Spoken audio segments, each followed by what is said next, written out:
Hey y'all, Sarah here, and I am here again with day 2. Hi, December the 2nd of 2020. And I am just really pumped about today's verses. I'm going to be reading from Isaiah chapter 11, verses 1 through 4. And as always, I will type out in the description box below what today's passages are coming from, and also what tomorrow's passages will be coming from as well, just in case I happen to not be able to jump on here every single day. But I am hoping, and I'm really super determined that I'm going to be coming on here.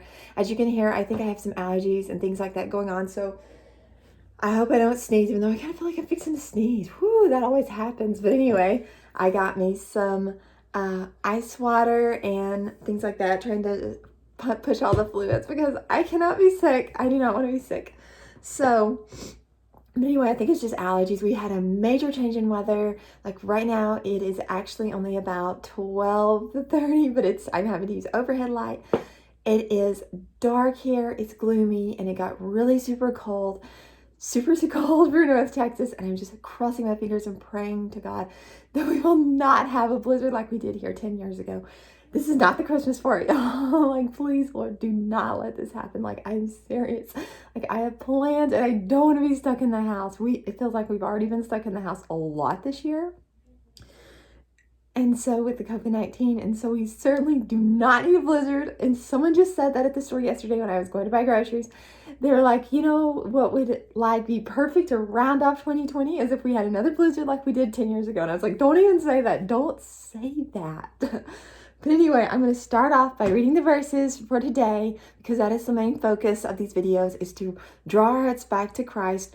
But I also want to share some fun things as well. So I'm also going to be sharing, after I read the verses, I'm going to be sharing 3 books that I have been reading lately. And tomorrow, these are 3 books that I'm kind of already started that I'm really loving. And then I'm going to be sharing in tomorrow's video some books I've already read. They're fiction books. Some of them, actually like 2 of them are based true story books, but they're not Bible books or anything like that. They're just fun. I'm an avid fiction reader.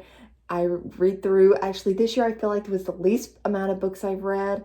And I feel like I might be on 8, 9, and 10 now. I mean, I might have read like 10 books this year, or I might be going to be reading 10 to 12 books this year. But to me, this was a slow year. Normally, I'm reading upwards of 50, 60 books or more a year. Like when me and my sister were younger, I don't remember how old I was, maybe around 15, 16. I don't even remember how old I was.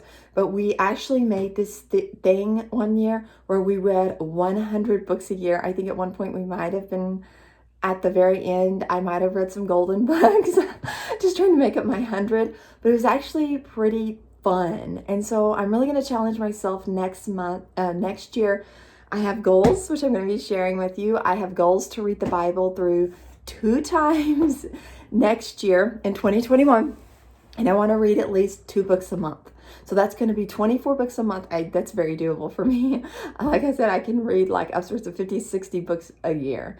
But I'm also challenging myself to be a little more deeper in those books instead of just these quick reads that have, like, you know, James Patterson books with 4 pages a chapter. I'm going to challenge myself to actually read all of the Jane Austen books in the first 2 months of the year. I'm kind of nervous about that, but I actually watched a movie one time. I don't know if y'all have seen it. I know we're going way off track, but I'm just going to kind of go with it. I don't know if y'all have ever seen the movie, the Jane Austen Book Club. I'm thinking it has a few descriptive scenes in it, so I'm sorry about that. Definitely don't watch it with the kids. It's kind of a girl movie. Anyway, it's got, if I remember right, it's got some parts in it that I definitely do not approve of. So when you watch that movie, don't think, so Sarah approves of this movie. I told you ahead of time, it's got a few descriptive scenes, but in the movie, what I like about it is that it was a book club where they read the Jane Austen books. So, a little heads up, I'll be starting that in January. And I hope the libraries will all be open in full swing. Ours is open, but you have to wear a mask. So, that is okay. I'm willing to do that to get my books.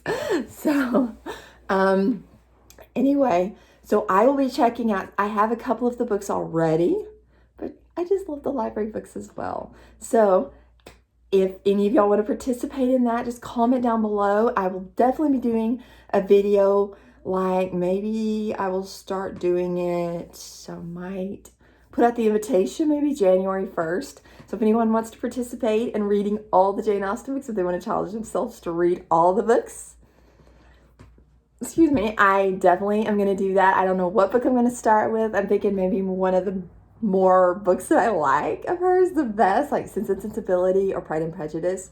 To me, those were pretty, I don't know, they were pretty good. And like, just like, to me, they didn't seem so deep or hard. Like Mansfield Park and like Emma, I don't know why, for some reason, when I read those, I read all of them a long time ago, like years ago when I was a teenager.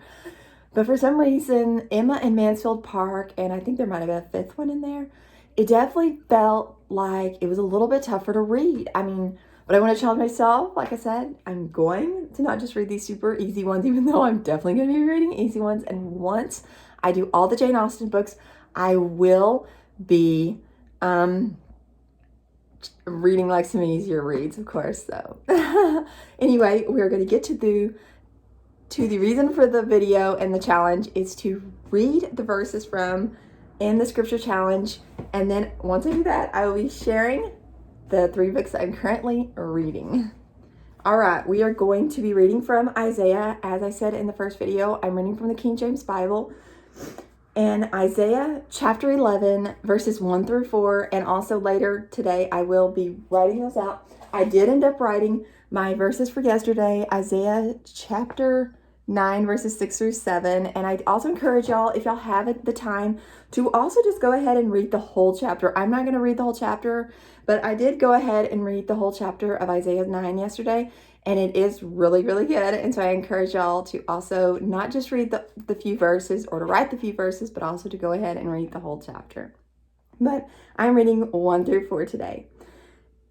And there shall come forth a rod out of the stem of Jesse, and a branch shall grow out of his roots.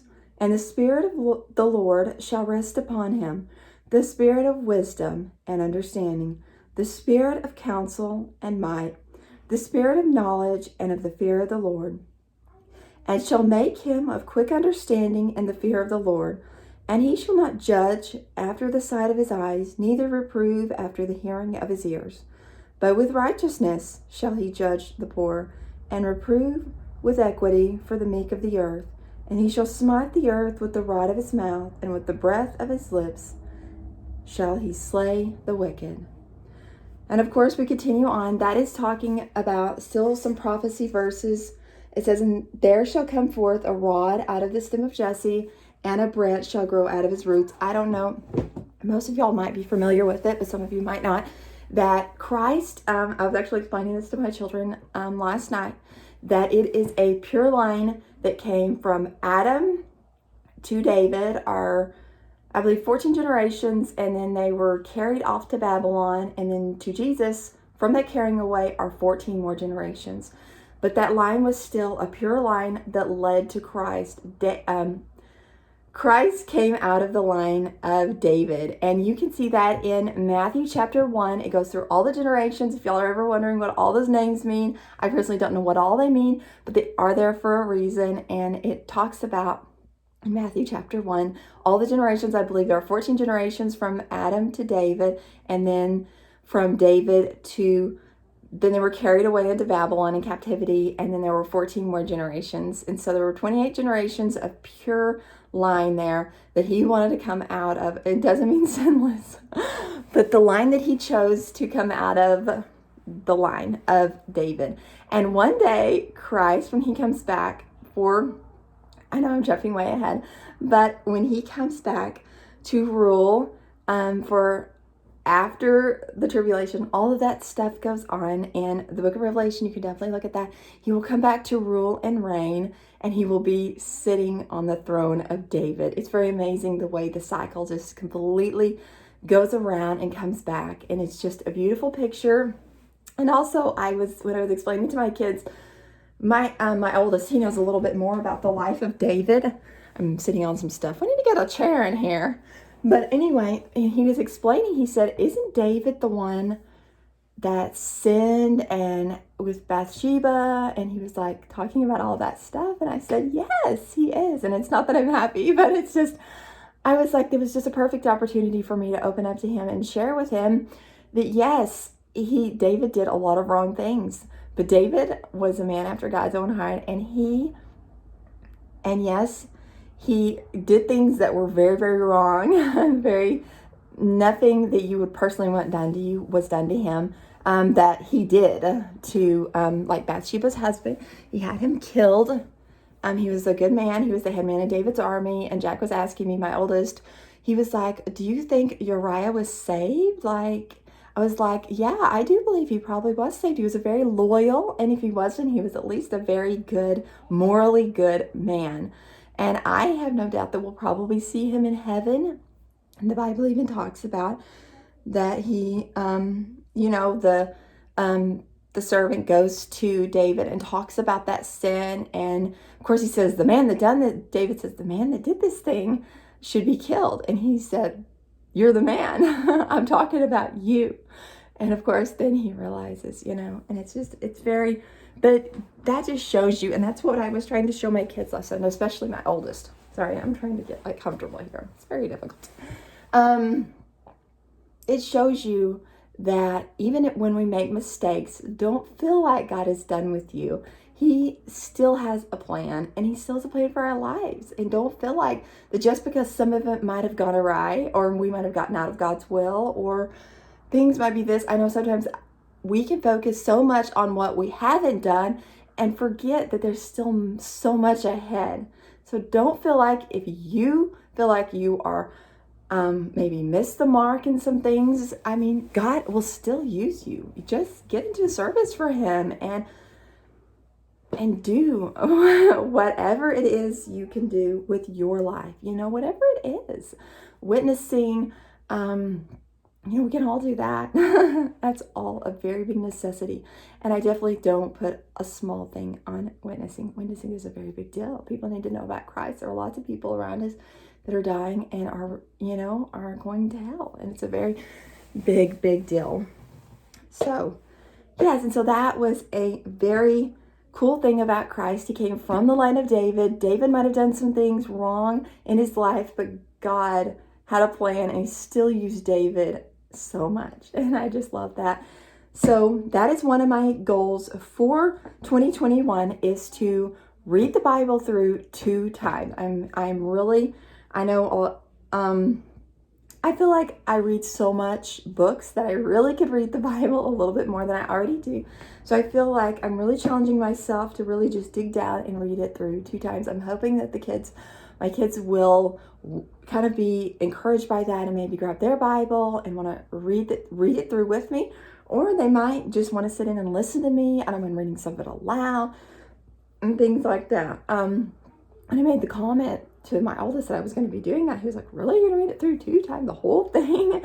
I was like, yeah, I'm challenging myself to do that. And I said, maybe you might want to listen in sometimes. I could read some of it aloud, or, we could read it silently together or whatever. So just little things like that we can do to advance God's kingdom is, if you have kids, I read a quote somewhere. I don't remember what it is. I wish I had it written down. I don't think I have it written down. I will try to find that quote. Okay, I jumped off here and I actually found the quote online, and I've read it. I wrote it down really quickly. I think it was actually done by Spurgeon. He wrote it. And I really feel like this might be encouraging to you mamas who might be struggling, feeling like the little tasks, the mundane things, the raising kids, taking care of all the things, kissing the boo-boos, fixing the food, cleaning the house. I mean, all those things definitely can become mundane or feel that way. But no, they are not. You're advancing Christ's kingdom at home. And I felt like this was, when I heard this a long time ago, it kind of stuck with me, but I forgot who did it. And now I know it was Charles Spurgeon. And it says, you are as much serving God in looking after your own children, training them up in God's fear, minding the house, and making your household a church for God, as you would be if you had been called to lead an army to battle for the Lord of hosts. And I remember when I heard that years ago, it's been a few years ago now, I was like, yes, it was what I needed in the stage of life that I was in. And of course, I still need to hear that every once in a while. And that thought still comes to my mind, even though I didn't remember the words, but now I have them written down. And I love that so much. It's such a good reminder to remember that what we do in the house, by taking care of our household, our spouses, our kids, whatever we're doing, and whether you work outside the home, you're still a testimony with whatever you do. You're advancing Christ's kingdom, and just remember that you do. We are image bearers of Christ, so we're made in his image. So with that being said, I wanted to share the 3 books that I have been reading. It's kind of on a different subject, but I will be talking about this book a little bit more tomorrow, but this is part 2 of a book. I don't know if you have read the book, The Tattooist of Auschwitz by Heather Morris. I read that book over Thanksgiving. We went down south to see my husband's mother and grandmother, and it was a wonderful time. We had a really good time. It was small, and his brother and family also came over. It was just wonderful. But during that time, while the kids were busy playing with cousins and their Nana and all that kind of stuff, I was sitting over there reading The Tattooist of Auschwitz. I had so much fun reading that book. As the avid crazy reader that I am, nerding out over here, I loved it. So when I dropped it off at the library the other day, I told the librarian, I was like, have you read this book? She was like, yes. And of course, I think we both kind of felt the same way about it. It was very eye-opening. While I loved it to the extreme. I loved it. It was very sad, what they went through. It was actually based in Birkenau. It's a true story. And then she was like, have you ever read the second book? And I was like, the second book? There's a second book? So that, I started this last night. I've already read about 100 pages of it. It's called Silka's Journey. There's a girl in the book of The Tattooist of Auschwitz. Her name is Silka. And she plays a big part. I'm not going to be a spoiler. I'm just not going to do it. Sometimes when I get on, sometimes I'm like, oh my gosh, I want to get on there. And there's these videos that are definitely spoiler videos. And it's kind of a known thing. They're going to tell you probably the end and all that kind of stuff. But then there are just some that are just plain reviews. And that's kind of what I would like to do in 2021. I would like to incorporate more faith and more books into my channel and kind of make a turn, because these are things I want to kind of open up and kind of share a part of me that I might not have been sharing as much before. I kind of shared a little bit about the books. I kind of would say, yeah, I'm really into books, but I kind of want to make it more of a staple in my channel, like maybe all the books I've read or things like that. I don't exactly know how I'm going to do that or how I'm going to incorporate faith as well. But I kind of wanted to incorporate books and faith as well, because they're a really big part of my life and who I am. So I kind of wanted to share that with y'all. So yes, I read 100 pages so far. I definitely highly encourage you to read The Tattooist of Auschwitz first. It is a true story. This is, from what I understand, it's written by the same author. It is a true story, but there's definitely some things in there, I think, that they didn't for sure know, but I'm going to tell you, they probably pretty much know. I will say The Tattooist of Auschwitz is very descriptive. I will talk about that more in tomorrow's video, but I'm going to go over that. It's very descriptive, so if y'all don't like descriptive books, as far as I know, the cussing is at a minimum in The Tattooist of Auschwitz. Silka's Journey does a little bit more cussing, because that's just, I guess, the way they were talking. Going through hard times and things like that. I've never been in those situations. I've never been in a camps. I've never gone through. I will say descriptive. But I can already tell you it's a page turner. I can already feel, I mean, last night reading it, I read 100 pages of it. I think it's I do have the large print, so that might be why I was able to read so quickly. But, the book I have has over 400 pages, almost 500, like 470 pages in the large print edition of the Tattooist of Silka's Journey. I promise you will feel emotional. If you're an emotional person, you're going to feel super emotional about this. How could you not? What they went through and what she went through. But I highly encourage you to read The Tattooist of Auschwitz first. Maybe your library has it, or maybe you can find it like super cheap on thrift books or something like that online if your library is not open. The next book that I have started, I actually started it right after I read The Tattooist of Auschwitz. I'm into reading James Patterson. It is like a murder club mystery, I believe. The Women's Murder Club mystery. It's basically what I would consider a modern day female Columbo. Except you know what happened and the crime they're solving, but you don't know like who did it and things like that, which I really like. But sometimes I'm like, oh my gosh, who did this? Who did this?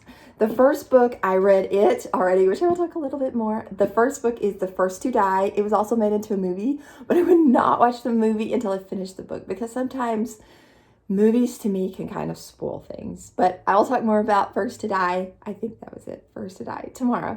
But I'm reading Second Chance. I'm just started it like a couple of days ago, so I'm only on page 67. What I love about James Patterson novels, they're super quick, easy reads. Like, I bet his books normally have, like, this book is almost 400 pages and it's small print. But they're easy reads. Look at that. Some chapters are only 2 pages. Like, wow. Like, and what I love about his books is like, in that 67 pages, I read it all in one fell swoop. Like, I was just sitting there reading it. It's so easy. I read like 19 chapters. That's how easy it is. And his book, something to know about James Patterson, if you are kind of like me, Silka's Journey is a little bit different. There's about, in the almost 500 pages, there's about 30 chapters. So the chapters are super long. But that's okay. That's okay. It's definitely worth it. And to get the whole point across in Silka's Journey with it being more of a true story, then, you have to spend a little more time, having a lot more details and things like that. But with a fiction book like James Patterson, my bookmark was getting in the way, it is completely fiction. And so I believe his books, normally they have 120 chapters easy in them. And they're usually pretty thick like that, but they're pretty easy reads. So I am reading Second Chance, and so that one will be finished before Christmas as well. Then the last one that I really felt like I just wanted to kind of an easy read after I read Silka's Journey and Second Chance, which I'll probably start this pretty soon. I kind of want to start it now and just read it. But I'm really into Silka's Journey, so I really want to still focus on that one and really focus on that over the next couple of days and probably finish reading that one as well. Is Promise Me by Richard Paul Evans, someone on Instagram. And what people do, a lot of people that I follow on Instagram, I follow them for reasons like homeschooling and mothering and life journeys, and also the fact that they love books. So if you love books, comment down below and I will probably follow you on Instagram because I love to get book ideas. I'm constantly screenshotting books, and the other day I actually just sat down with a notebook and just kind of wrote out a whole bunch of books, and a lot of people were suggesting Richard Paul Evans Christmas books, and it's really small. It looks like a really sweet read. He has, let me see, it's really small. It's 334 pages, but as you can see, compared to James Patterson, it's like a really small book compared. And I think it has I think the chapters are kind of long, but those pages are pretty short to read. So 37 chapters. It's kind of thick, but it's not. It looks like a pretty easy read. People say they're really good. It says he did by the New York Times best-selling author of The Christmas Box and The Walk. I feel like I've watched the movie of The Christmas Box, so if that was him, I would be super excited to read that book as well because I would be really interested. I did not know that was a book made into a movie. I believe it had like Richard Thomas. It was a Precious movie, and if y'all have not checked out that movie, y'all totally should. I should look it up on Amazon or I don't think Netflix. I'm kind of really bummed about Netflix. I think I started saying that and then I got a phone call. I feel like they're missing the boat this season. I know a lot of people have dropped them because of some different things that they've had. I haven't dropped them. I still have them as long as I have T-Mobile. I will continue to get Netflix because it's basically free with T-Mobile. If y'all did not know that, if you have T-Mobile, sign up to get Netflix. My husband likes a lot of shows on Netflix. I haven't really been looking at Netflix that often just because I feel like the Christmas edition, the Christmas movies, I'm kind of bummed. And then my Hallmark subscription ran out. And they said they're going to do me a deal where I think I get like $5 a month for Hallmark, which I probably will sign up. I definitely should sign up. But I'll probably do that because I'm missing the Hallmark movies. I'm more of a Hallmark traditional Christmas movies. We did watch A Christmas Story last night. Oh my gosh.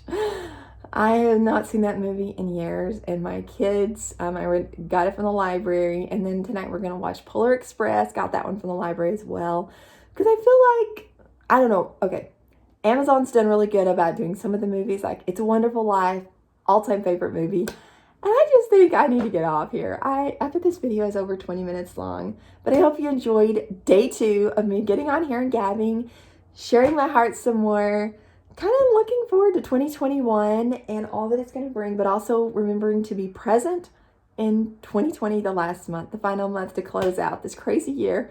I pray that everyone will kind of let it go with a bang, and I hope that y'all have a wonderful Christmas season, and I'll talk to you for day 3 tomorrow. Bye-bye. Love you guys.